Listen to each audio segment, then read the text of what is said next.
My next guest is going to be headlining UFC Fight Night coming up here December 3rd against Kevin Holland. It's Stephen Wonderboy Thompson back here on the program. Stephen, how are you? Doing great, man. Glad to be on with you, buddy. Yeah, Appreciate absolutely. you having me. Of course. No, it's great to talk to you about a fight. When did this get finalized? I know we found out a few weeks ago. Do you remember when you got, pen to paper and made this happen? Yeah, man. Well, it's something that we wanted. Was wanting a striker, and he was calling me out, obviously, on social media. So I was wanting to fight in November at the MSG card, which was epic, but he wasn't able to make it. He ended up fighting Hamzat.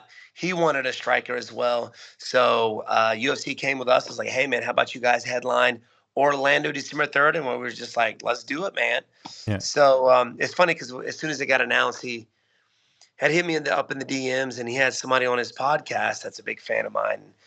She was rooting for me, but he said, please send her a happy birthday. So I did. I sent her a happy birthday on social media. So it was pretty cool. And we're excited that we're able to make this fight happen and headlining, man. Yeah, it's going to be great. I know you were linked a bit to Michelle Pereira. You guys do have the same management. Was that ever a thing? Because I know I talked to Neil Magny. It said that he got that fight, and then they ended up giving him Daniel Rodriguez. So whatever happened with Pereira? Was there ever anything there? I don't know. I mean, I think it was just something that we were trying to get going because I couldn't find a fight. It's been a year since I've fought, and a lot of that had to do with my collarbone issue. But just trying to find a striker, somebody that will get out there. And the last few guys that I've struck with, we all got fight of the night, right? Last two guys that I fought were grapplers. So I'm like, man, give me another striker. So UFC was kind of a little slow on finding me somebody, so we were trying to do it ourselves. So we were trying to make that fight happen through social media, but UFC never ran with it. So they wanted to do their own thing with me and Kevin, which I'm excited about. So yeah, it worked out. You mentioned the collarbone injury. When were you actually cleared to do training full time and all that? Because I know you want to be careful coming off an injury and all that. Yeah, it was months after my fight against Bilal. It was hurting for me for at least 4 or 5 months. And this is a kind of a reoccurring injury. I ended up hurting it when I fought Matt Brown.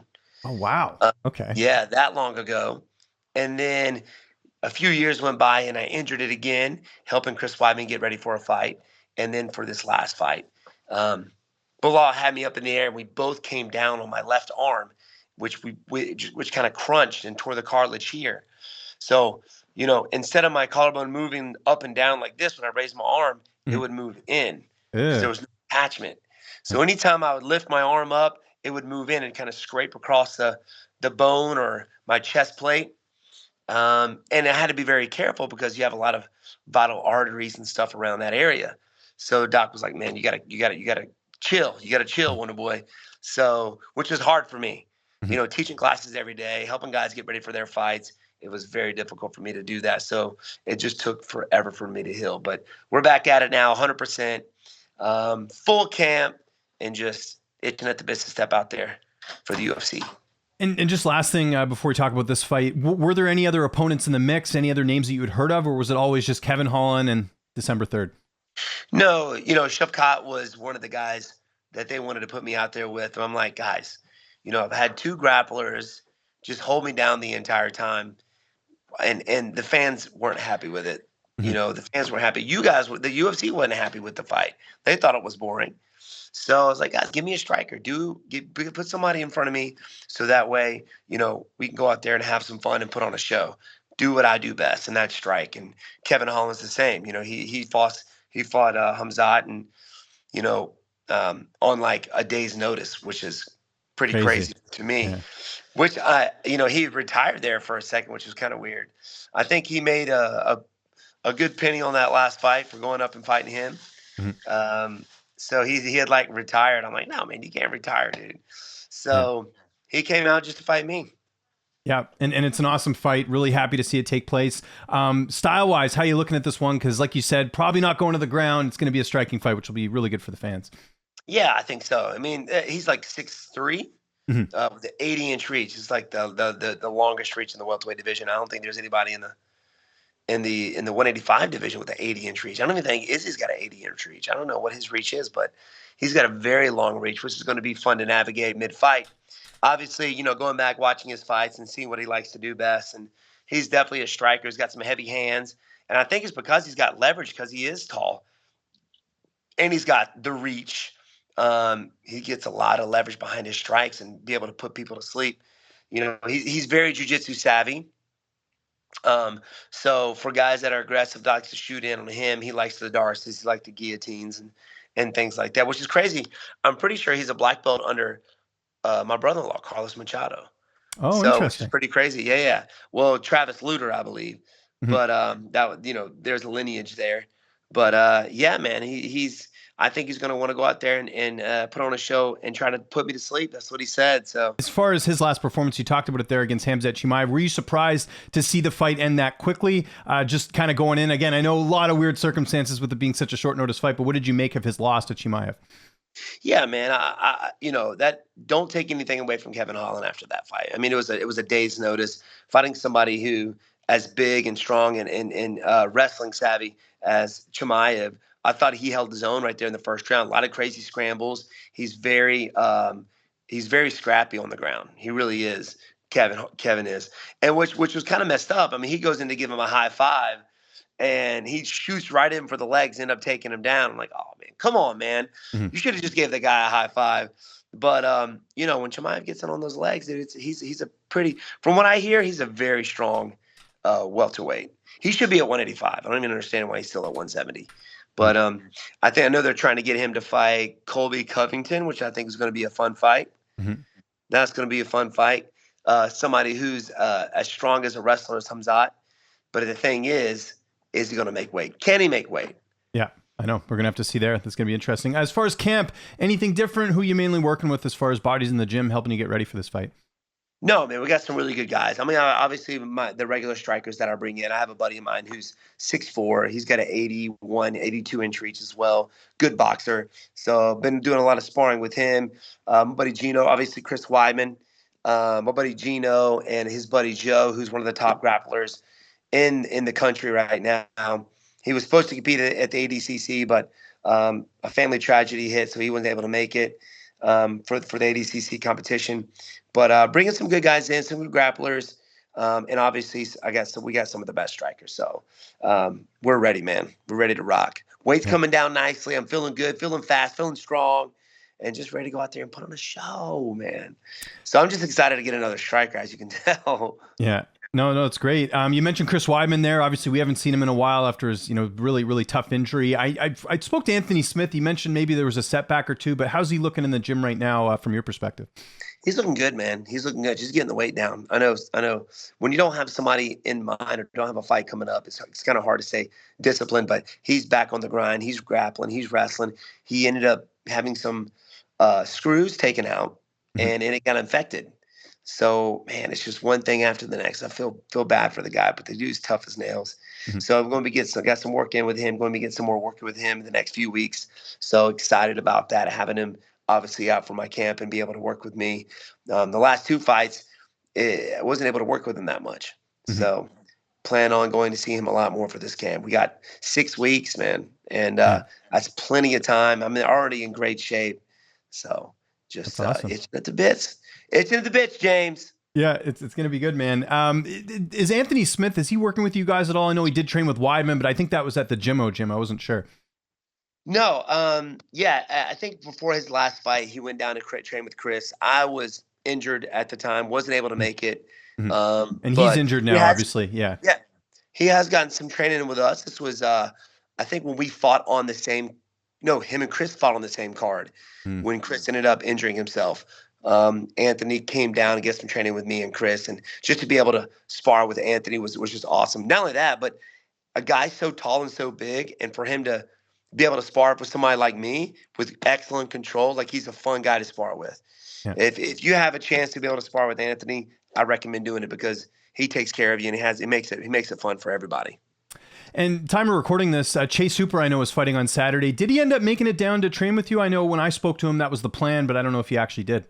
Several Yeah. times you got to come out and get some work in, and it's just kind of a new a regular thing now. Mhm. For his camps, he comes down for a week or two to get a lot of striking in, just to get a different look. I think it's good for guys to have a gym where they just kind of get out, get away from people they normally spar with, and just get a different look at and pick up new things. You Mhm. know what I mean? Um, I don't recommend doing that to somebody locally. You know what I Mhm. mean? Who's in competition with your own gym, but somebody that you can get out of, uh, get out and go away. That's like, for instance, me meeting up with Chris Weidman in Long Island worked perfectly for us. So it just gave me a different look, and I think everybody should be able to do that as a fighter. December 3rd. How's this fight unfolding? How do you see it going down? Man, I give you the same answer every time. I love it. Not looking for the knockout. Obviously, I visualize the win, and I'm ready for just an epic fight, man. Versus a grinder, the worst fight, the hardest fight imaginable. That's what I have in my head. And sometimes it doesn't go that way. Sometimes it is the hardest fight imaginable, and you got to go out there. But I'm mentally prepared for it. But I always visualize my hand being raised. Um, I got to get inside that reach, man. I got to get inside that reach, that 80-inch reach. Got to be fast. Got to be quick. Got to utilize my kicks like I know I can, and come out with that W. I got a lot of guys coming from South Carolina, Orlando, coming to cheer me on. So I got to put on a show for them as well.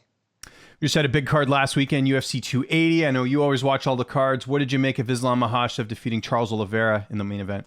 I thought it was great. I thought it was awesome. I had Oliveira going out there winning. I thought he had more to bring to the table in that fight. Really good jiu-jitsu.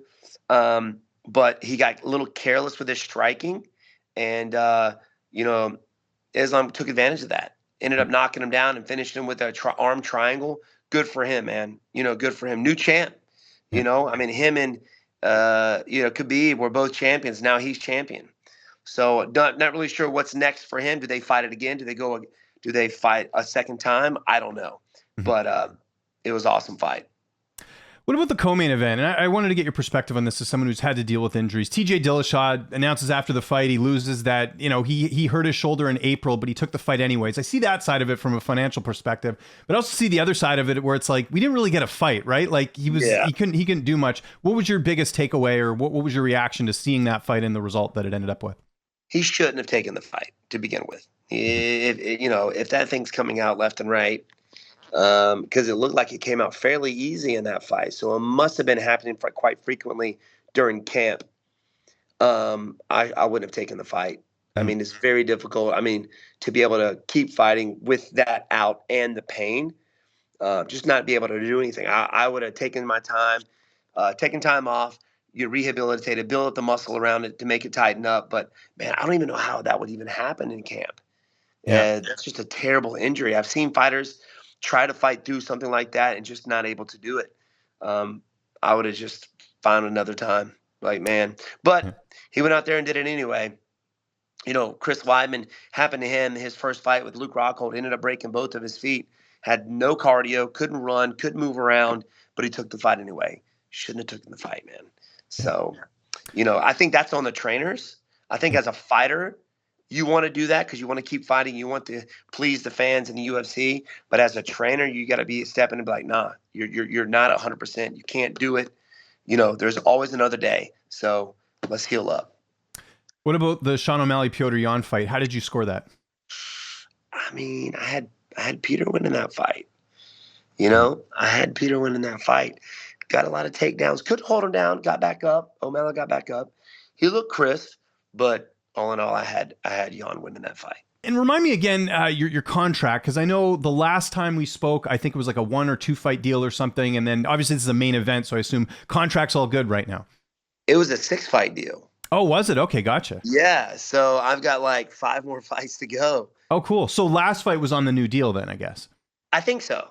Yeah. I think so, if I'm not mistaken. Yeah, you got a number of fights left, though. That's the main thing. I know, the contract's nothing set in stone, but still, that's got to feel good. Right. We haven't spoken, I don't think, since Leon Edwards won the welterweight title. Just your reaction to that fight. It looked like Usman was going to win a decision, and out of nowhere, a head kick, and we got a new champion.